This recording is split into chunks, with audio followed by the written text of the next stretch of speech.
Good evening, Elon. Thanks for tuning in to ELN Radio on WSOE 89.3 Elon Burlington. I'm Alex Hager. And I'm Connor Dwyer. Here's what's happening across campus and across the country this Wednesday, September 23rd.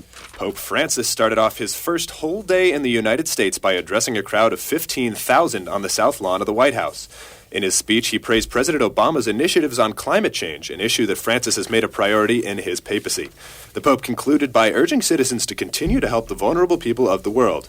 His greeting was followed by a parade through the Capitol with the Pope, where the Pope will spend one more day in D.C. tomorrow. He will become the first Pope to address a joint Congress tomorrow, followed by a visit to St. Patrick's Cathedral in the city and Catholic Charities of the Archdiocese of Washington. Washington, D.C. is the first of 3 stops for the Pope's American tour, and Francis will also be in New York City and Philadelphia in the coming days. Here are other stories making headlines across the nation. The Office of Personnel Management disclosed today that over 5.6 million fingerprints of employees were stolen as part of a data breach back in June. That is more than 5 times the originally estimated 1.1 million previously reported over the summer. China is widely suspected of being the perpetrator of this breach. Critics are calling for the agency to improve its security measures to protect the information of government employees. The former director of the OPM, Catherine Archuleta, resigned in July following the hacking scandal. Martin Winterkorn, chief executive of the German car company Volkswagen, resigned today after the company released less than a week ago that it cheated on its emissions tests. The company acknowledged that 11 million of its vehicles worldwide contained a software upgrade that allowed it to perform up to emissions codes, but in lab tests, it switched over once it was on the road. In the U.S., the engines emitted nitrogen oxide, a greenhouse gas, up to 40 times above the federal regulation. A replacement for Winterkorn is yet to be named while the company is under investigation by the EPA and could be subjected to up to $18 billion in fines in the U.S. alone. And finally, all of those selfies, scenic landscapes, and delicious food posts have added up. Instagram announced today that over 400 million users have joined the photo-sharing social media app. The announcement has the company surpassing Twitter, which only had 316 million active users, and Pinterest, which just recently hit 100 million users. Let's hop on the campaign trail now with the latest 2016 election news. 4 universities were chosen to host the 2016 presidential and vice presidential debates. Wright State in Dayton, Ohio, Washington University, and the University of Nevada will host the presidential debates. Longwood University in Farmville, Virginia will host the vice presidential debate. 16 schools and cities submitted bids in April to host the event. Donald Trump announced on Twitter today that he will no longer do interviews on Fox News. Trump says the reason is that the network, quote, has been treating him unfairly, unquote. Finally, the Democratic nominee Joe Biden is surging in the Democratic nominee Bloomberg poll, even though he has yet to declare his candidacy. At the top is Hillary Clinton at 33%, followed by Biden at 25%, with Bernie Sanders coming in third at 24%. A reason for the increase? More of Clinton's emails are being released, and donors are still uneasy about the former Secretary of State's political record. And now let's take a look at news across the state. New legislation may be changing the way North Carolinians receive Medicaid. The House and Senate in Raleigh have scheduled floor votes on Tuesday for an agreement that will create a new state agency within the Department of Health and Services. This agency will help fund managed care companies as well as provider-led networks based on how many patients they provide care to. In order for the measure to pass on to the governor, there will need to be 2 votes in both the House and Senate. In Fayetteville, North Carolina, over 300 rape kits were destroyed to make room for new evidence. The North Carolina Cumberland County prosecutor made a statement saying that no one will get charged in this case because no one intended to do it. The destroyed kits were collected between the years of 1995 and 2008. Finally, the Wake County Public School System has banned Snapchat from the school's Wi-Fi networks after concluding it has no educational value. Students have taken to the school's Twitter account to complain about the ban and are starting an online petition to bring it back. That's what's making headlines in North Carolina. Looking for a late-night snack but don't feel like leaving your room? The Periclean Scholars have got you covered. Tonight from 8 to 11 p.m., the Periclean Scholars Class of 2016 will have a Cookies to Go event, with all proceeds going towards ongoing projects in Honduras. For more information and to sign up for a delivery, log on to eloncookies2go.com. mosley.weebly.com. If your family missed out on some of the events that require registration this weekend, here are some free events for the whole family to enjoy. On Friday night, Sub will be hosting an open mic night at Oak House. Come and check out some talented students. On Saturday, parents and grandparents can attend workshops by ELN faculty and meet informally with professors. And if you have younger siblings coming in for the weekend that might not want to sit in class all day, the Inter-Residence Council and the National Residence Halls Honorary will be hosting games for siblings between the ages of 6 and 12 at McKinnon Hall in Mosley from 8:45 to 12:15 p.m. On Saturday night, bring the whole family together on Young Commons to watch Disney's Inside Out at 9 p.m., sponsored by Sub. In case of rain, the movie will be moved to McKinnon Hall. Finally, before you say goodbye, check out Dancing in the Landscape. ELN BFA dance majors perform outdoors across campus starting at 2 p.m. Sunday afternoon. Here are some other events happening around campus this week. Tomorrow, there will be a School of Communications beam signing at 3:30 p.m. on Friday. Students and families are invited to sign a beam that will then be incorporated into the new communication school. President Lambert will also be giving an update on the University and McCrary Theater at 9 a.m. on Saturday.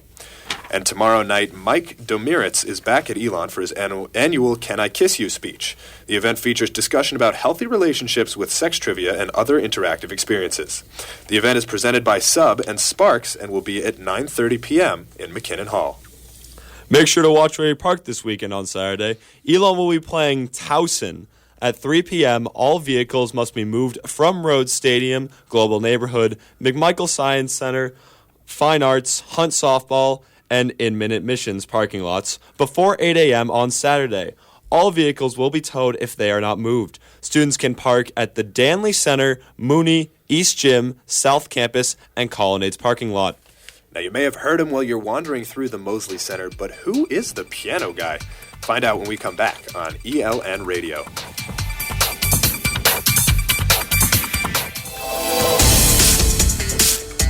Welcome back to ELN Radio on WSOE 89.3 Elon Burlington. Now, hopefully ELN students weren't up at 4:22 this morning, but if you were up for the autumnal equinox, which marks the first day of fall. An equinox occurs when the sun shines directly on the equator and the length of the day and the night is equal. The equinox only happens twice a year, once in September and March.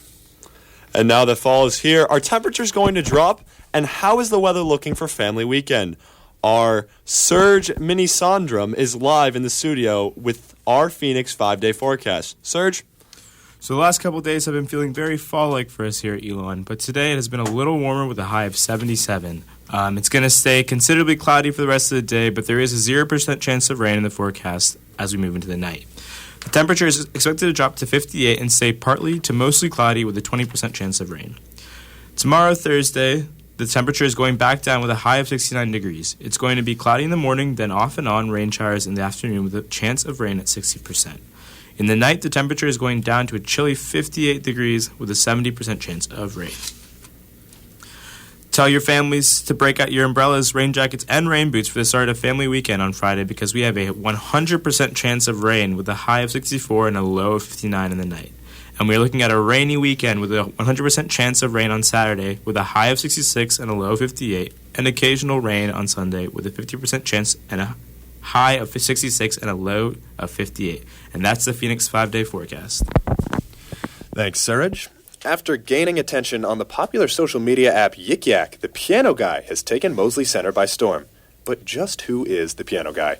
Our Caroline Hartshorn found out who's tickling the ivories.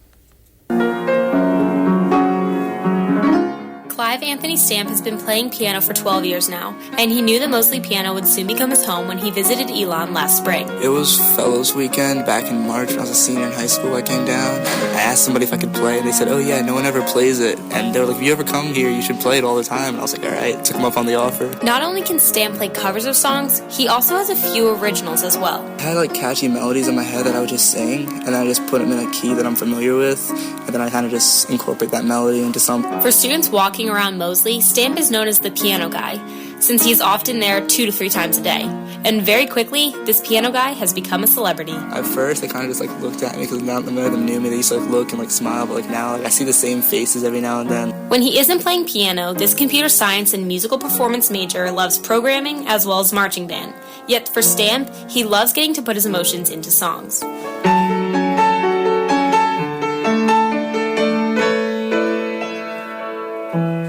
As for his future, Stamp has a lot of options. I'm not really sure, really. I could be happy working as a programmer. I'd be happy working as a producer or a pianist. All of it's really fun. Caroline Hartshorn, Elon Local News.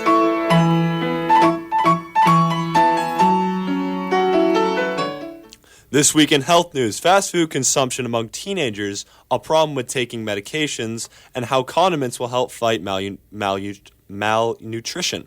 The Centers for Disease Control and Prevention report that American teenagers obtain 16.9% of their calories from fast food.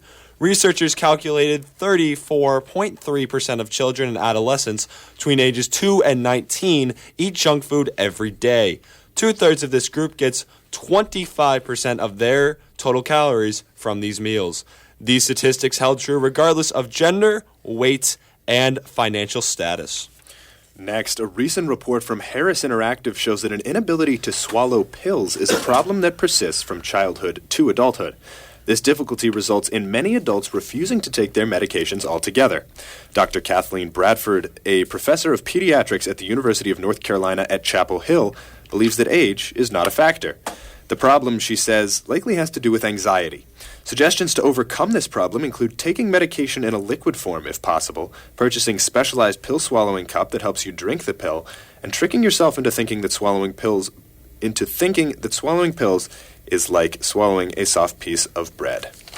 Lastly, efforts are being made to add vitamins and minerals to condiments in Vietnam, Senegal, and West Africa. Nutrition experts believe enriching condiments will battle malnutrition more than fortifying dry staples like rice, corn, or flour. The African Union asked for $150 million from donors earlier this month. The money is to support food fortification in 25 countries and to create an annual report recording the effort's progress. Just a week after Apple announced their new iPhone hardware update, the tech giant is making headlines again. This Wednesday, findings were released showing that Apple may be setting into motion plans to make their own car. The plans, which forecast a 2019 release date for the car, are only preliminary, but they've sure caused a stir online. The car industry has been predicting a shift towards non-auto companies making waves in sales, as companies like Tesla and Google have drawn attention for their pioneering vehicle technology. While Apple has remained quiet on the matter, documents uncovered by The Guardian show that 600 employees have been assigned to a team for the project. The undertaking, which has garnered the name Project Titan, looks to involve plans for a driverless car, one that could rival Google's. While few details are available, the tech world is abuzz in hopes that Apple may be trying to revolutionize the way we see driving. Stay tuned for ELN Radio for our highlights from this week's Emmy Awards.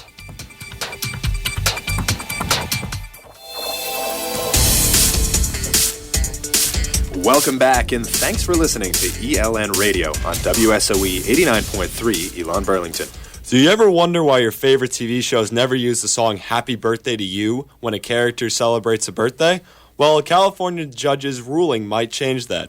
Judge George H. King of the Los Angeles District Court declared that the copyright on this well-known song is no longer valid. If the case is upheld, the song would become part of a public domain. Since 1998, the Warner Music Group has had control over the popular tune, and the company earns $2 million a year annually for licensing fees.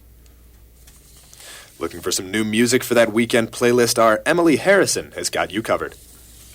Hello, Elon. This is Emily Harrison for New Music Wednesday. Last Friday was a big day in the music industry as 3 new albums were dropped by Mac Miller, Alabama Band, and Meatwave. If you've been keeping up with pop culture this past summer, then you have probably heard of Mac Miller, a rising force in the hip-hop world. He visited Elon back in 2012, but this year he is making headlines for releasing his new album, Good AM, which has stark differences between his past releases. Songs like Clubhouse shows Miller's effortless and smooth raps, but amps up the psychedelic psychedelic production style that made him so famous. This album is Miller's first major label debut and has something for old and new fans to enjoy. Also making a comeback is country legend Alabama Band, who released their first new album, Southern Drawl. This highly anticipated album is the first to be released in over 14 years since their last album in 2001. Fans can expect the old-school country they know and love, but this year the group has thrown in a few more modern country songs like Hillbilly Wins the Lotto Money. This song keeps its country roots but contains a newer upbeat feel to it, which makes it perfect for road trips. People act funny when a hillbilly wins a lotto money. New artists are making waves this week, such as new alternative group called Meatwave, which released their third album, Delusional Moon. Like their previous releases, it's garage punk with just the right split between melody and raw power, especially found in their new single, Cosmic Zoo. This song is a perfect introduction to those unfamiliar to the local band with its dynamic style. That's all for this week's New Music Wednesday. Tune in next week with some more new releases. Emily Harrison, Elon Local News.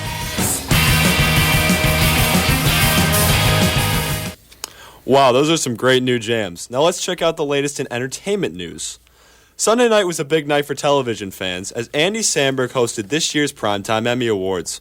This year, history was made as Viola Davis became the first African-American woman to win Best Actress in a Drama Series for her role in the ABC series How to Get Away with Murder.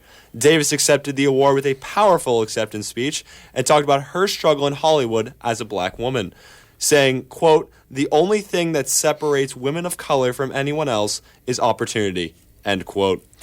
Another winner of this year's Emmys was non-traditional media.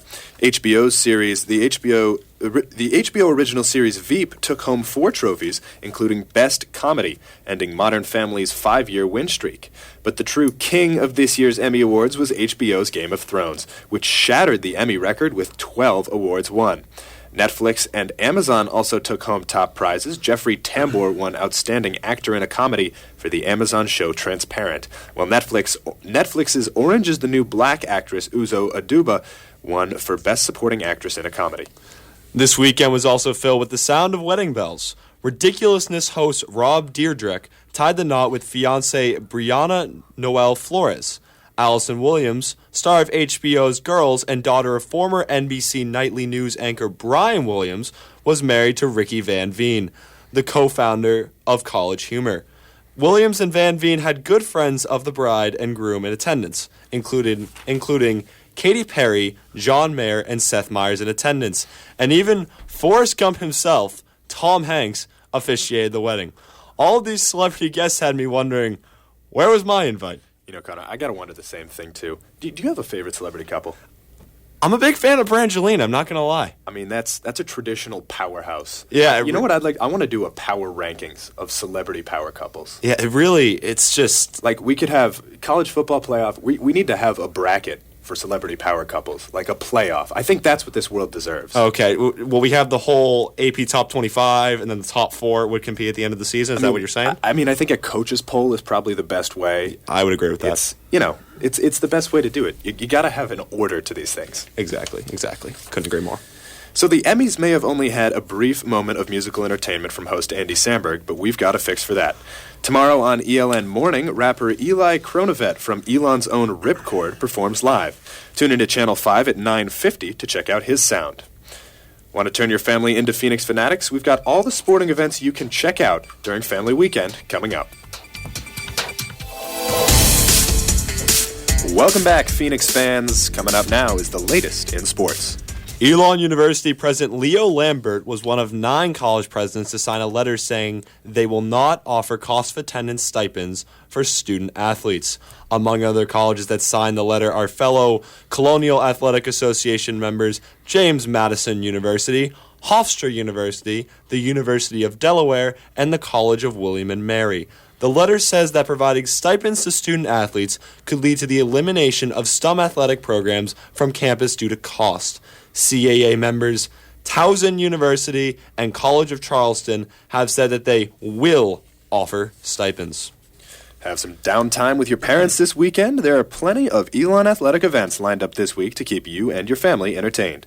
The football team hosts Towson on Saturday, kicking off Colonial Athletic Association play for 2015. The Phoenix will look to rebound after a tough 14-7 loss against North Carolina A&T last weekend.